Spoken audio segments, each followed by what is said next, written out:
Hi, Charisse Marei. So my phone is now working, and good morning, healthy home, healthy lifestyle.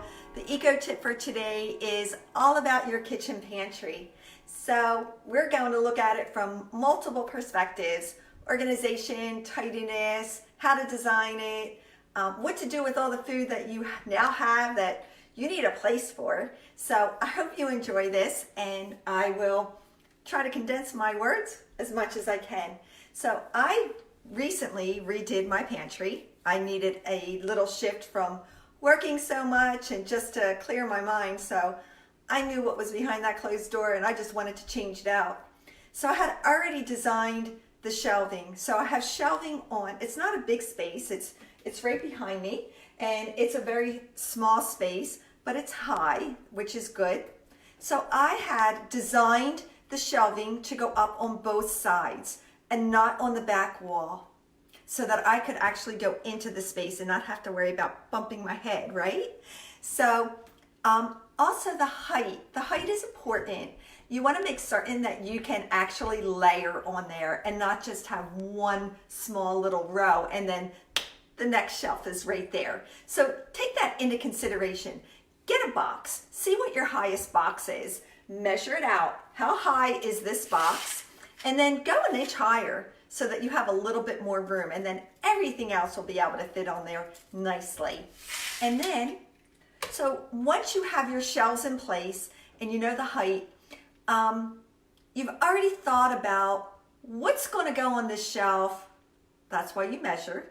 What's going to go on this shelf and this shelf and this shelf. So the way that I can help you is that have everything on the shelves where you can actually not have to reach very high or stand on the stool. So everything that you have and need access to on a daily basis is right there for you. So what goes higher? The higher shelves are possibly what you don't need for daily use, but maybe once a week. So I have a pizza oven, an indoor countertop pizza oven. We like to do a pizza once a week, whether it's made with cauliflower or what have you, fresh veggies. And then on the ones higher, it's my big pots, my entertaining for large gatherings. So don't need those every day, and I do need a ladder to get up there. And what goes on the floor? So on the floor, because I want to utilize all the space in there, because that's where all our food goes, is like my husband's liquor bottles. That goes down there. So whenever we need something for down there, that's down there. I personally am sensitive to alcohol, so I don't utilize that space, but I keep it nice and organized for him. And then on the other side are like larger bags of whatever we need in excess goes right there, because they're so bulky and you can't really stack those. So that goes perfectly. And then if you can see here, on the inside of the door, I have this beautiful caddy. This actually houses so much, and it's the smaller items. So I may take it out of whatever packaging it came in and put it into a glass container. And all of that goes on the inside. I categorize it nicely. So when you keep order and organization in your space, you don't have to buy an excess. You don't have to wonder if you have it or not. You go in with your checklist. So I have my little bendy notebook, my one room at a time bendy notebook with my bookmark. And in here, this is specifically for my kitchen. And in here, I will have my checklist of what I have, what I'm running out, what I need. Everything is right here at my fingertips. And this goes right into my little purse or my big purse. And it goes with me when I am going shopping. So everything is right there. When you're designing your shelves, so let's say your shelves are already in there, you don't need to design it, but you're tired of what it looks like. It needs a little facelift.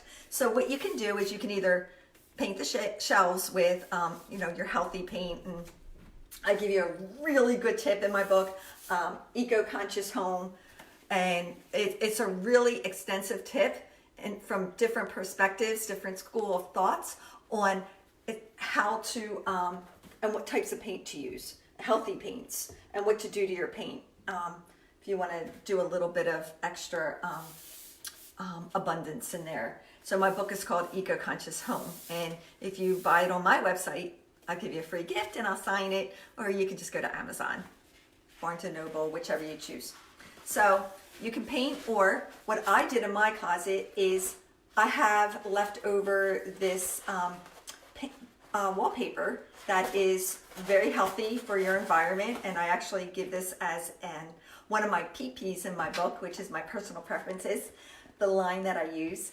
And you can take this and line your shelves. So don't throw away your wallpaper that's left over, because you really can line those shelves anywhere in your home. So I did it in the pantry. So you want to take out your, so the tools are your tape measure. So I have my small one for little areas, or my standard measuring tape. You know, lots of control over this. It's really, really great when you have to get into higher spaces as well. Lots of control over that. And then I hold my corners down if I'm not working down at my drafting table or on a big table downstairs and I'm in my kitchen, which is how I did this, right at my countertop, so you don't need any fancy tools. And I held my corners down with tiles left over from a project. And these are weighty, perfect. And then you can either use an X-Acto knife or a pair of scissors, whichever you choose. If you use an X-Acto knife, I have this long steel rule, and I put this down with a really thick piece of cardboard down, or a board underneath, and then I do my cutting with my X-Acto knife, and it's really sharp and crisp. So depending on what tools you have, what style tools is what you use. And then I came right in here and I went to work, and actually I did it in an afternoon. I emptied everything out because my shelves were now already in. I emptied everything out, but I didn't just put them all over the floor. I actually grouped them all on the counter. Like these are all my jars, and then I put all my sauce together, my applesauces, and my almond butters, my peanut butters, and all that. And then in another area were all the packaging or what have you. So it was all grouped, so I didn't have a mess behind me while I was trying to organize something pretty in here. I'm very used to working with small, confined spaces and really being able to utilize them.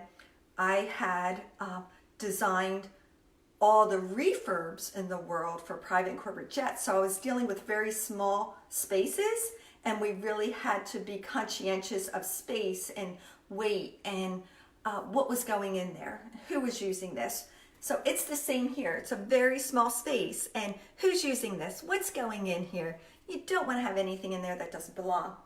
So I hope these tips help you, and I'd love for you to connect with me so I can connect with you across social media, and hope you get my book. I wrote it for you. It's super pretty, full color, and it's written to empower you so that you can do this every day, whatever you choose to do. Identify toxins, how to organize, how to tidy, how to redesign a room, whatever you need. Oh, me time too. Can't forget about me time, because we have to replenish ourselves. Otherwise, you know, we're not good to us, and we can't help our family, and we are the foundation. We need to keep it all together. So I hope this helps you, and I wish you a very safe, very healthy day, future, and happy eco-ness.